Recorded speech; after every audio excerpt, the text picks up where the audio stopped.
In this video we will be studying about malaria. इसको cause करने के लिए आता है प्लाज्मोडियम वाइवेक्स, जो कैरी कौन करके लेके आता है? फीमेल एनोफ्लीस मॉस्किटो इसका वेक्टर है।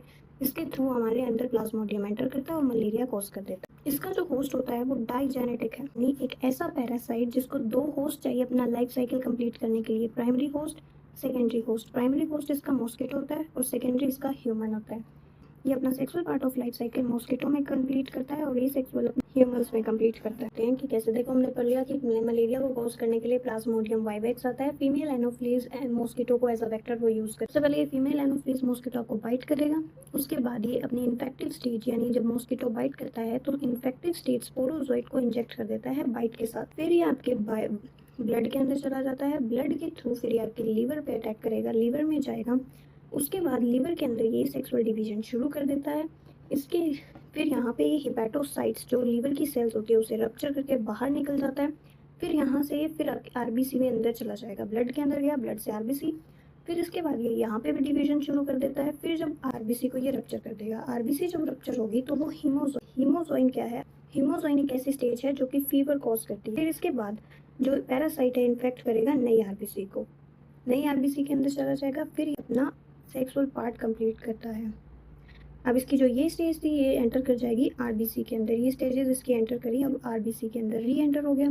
फिर यहाँ पे गैमेटोसाइट्स की फॉर्मेशन होनी शुरू हो जाती है। गैमेटोसाइट्स यानी कि मेगा गैमेटोसाइट, माइक्रो गैमेटोसाइट, ये फॉर्मेशन शुरू हो जाएगी। फिर जो आपके मेगा गैमेटोसाइट और माइक्रो गैमेटोसाइट थी, मेगा एंड माइक्रो गैमेटोसाइट्स थी, ये आपका मॉस्किटो ले जाता है। और जो स्टेजेस होती हैं ये आपके मॉस्किटो आपका खून चूस लेता है और ले जाता है इनको।